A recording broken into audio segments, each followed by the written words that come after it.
खरं तर आजचा विषय असा आहे की गेले 3 दिवस झाले एमआयडीसी मध्ये राहणाऱ्या नागरिकांना पाणी नाही. एमआयडीसी स्थापन झाल्यानंतर एमआयडीसी मार्फत जे पाणी वाटप केलं जातं त्यावर एमआयडीसीत राहणाऱ्या नागरिकांचा सगळ्यात पहिल्यांदा अधिकार आहे. असं असताना गेले 3 दिवस ते पाण्यापासून वंचित आहे. आम्ही ज्या वेळेला एमआयडीसीच्या अधिकाऱ्यांकडे चौकशी केली की बारवी धरणातला पाणी साठा किती आहे, ते म्हणाले भरपूर आहे. कधीपर्यंत पुरेल, तर जुलैपर्यंत पुरेल. पाणी कपात कुठली आहे का, तर पाणी कपात कुठलीही एमआयडीसी कडनं जाहीर झालेली नाही. अशा परिस्थितीत या नागरिकांना 3 दिवस गेले 3 दिवस पाणी टंचाईला का सामोरं जावं लागतंय?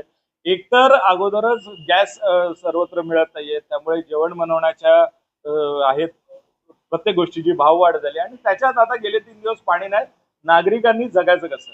एक मुलगा, लहान मुलगा जो 4थीत शिकतो, तो पुण्याला राहतो, तो आपल्या नातेवाईकांकडे आला होता. त्याने आपली व्यथा एमआयडीसीच्या अधिकाऱ्यांसमोर मांडली की गेले 3 दिवस मी आंघोळ केलेली नाही.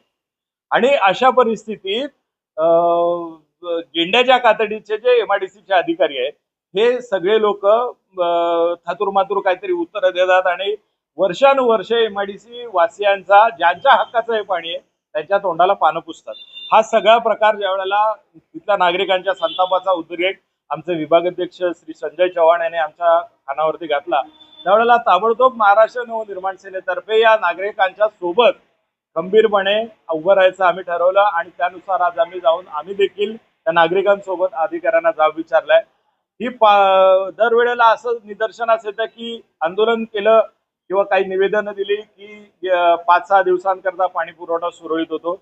या वेळेला आम्ही त्या नागरिकांनी इशारा दिलाय आणि महाराष्ट्र नवनिर्माण सेना नागरिकांच्या सोबत खंबीर उभं राहील. आम्ही देखील त्यांना सांगितलेले की पुन्हा जर 5-6 दिवसाकरता असा तोंडाला पानं पुसण्याचा प्रकार झाला आणि पुन्हा जर येरे माझ्या मागल्या अशी परिस्थिती झाली तर एमआयडीसीच्या पाणी खात्याच्या अधिकाऱ्यांना आम्ही एमआयडीसीच्या ऑफिसमध्ये बसू दिलं जाणार नाही. पाणी प्रश्नावरती खरं तर मनसेचे नगरसेवक असे नाही, सर्व पक्षाचे नगरसेवक, कारण ते त्यांना लोकांनी निवडून दिलेलं असतं आणि लोकांनी निवडून दिल्यानंतर लोकांच्या समस्या मांडणं हे त्यांचं कर्तव्य आहे. मध्यंतरी आपण जर बघितलं असेल तर पीएनटी कॉलनी किंवा नांदिवली यासारख्या ठिकाणी शहरातल्या काही मध्यवर्ती भाग आहे, डोंबिवली पश्चिमेचा बराचसा भाग आहे, या ठिकाणी देखील पाणी टंचाई जाणवते. अर्थात ही पाणी टंचाई खरोखरची आहे का कृत्रिम आहे? आमचा संशय आहे की ही पाणी टंचाई कृत्रिम आहे. अधिकारी कुठे ना कुठेतरी त्यांची साठेलोटा असल्या कारणाने पाणी कुठे ना कुठेतरी ते इकडे तिकडे फिरवली जातात.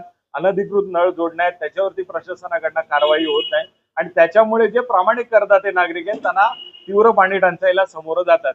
इतर पक्षाचे नगरसेवक ज्या पद्धतीने पाणी प्रश्नावरती बोलतील त्याच्यापेक्षा अधिक तीव्रतेने महाराष्ट्र नवनिर्माण सेनेचे नगरसेवक हा मुद्दा मांडतील आणि उचलून धरतील अशी मला खात्री आहे.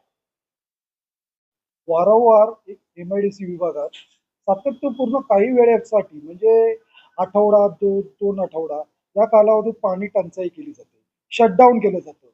पण यावर त्यांचं उत्तर असं असतं की वरून प्रेशर कमी झालेलं आहे आणि खाली आम्ही त्याचा प्रयत्न करतो. अशी धातूरमातूर उत्तरं ते आम्हाला प्रत्येक वेळेस हे करत आलेली आहेत. पण यावर असं नेमकं आम्हाला उत्तर अजूनपर्यंत नाही मिळालेलं आहे. आणि या संदर्भात आम्ही या अगोदर 4-5 आंदोलनं केली. त्यांना स्थानिक पातळीवर सुद्धा तिथे बोलवलं होतं. तरी त्यांनी त्यांची आतापर्यंत एकच उत्तर आहे, आम्ही पाहतो, करतो. पण आज मात्र या गोष्टीला आमचा उद्रेक झाला आणि त्याचं शहानिशा करण्यासाठी आमचे मनसेचे आमचे पदाधिकारी होते, आम्ही स्थानिक होतो आणि त्याच्यावर योग्य ते त्यांनी उत्तरं आम्हाला देण्याचा प्रयत्न केला, पण ती अजून उत्तरं आम्हाला भेटलेली नाही.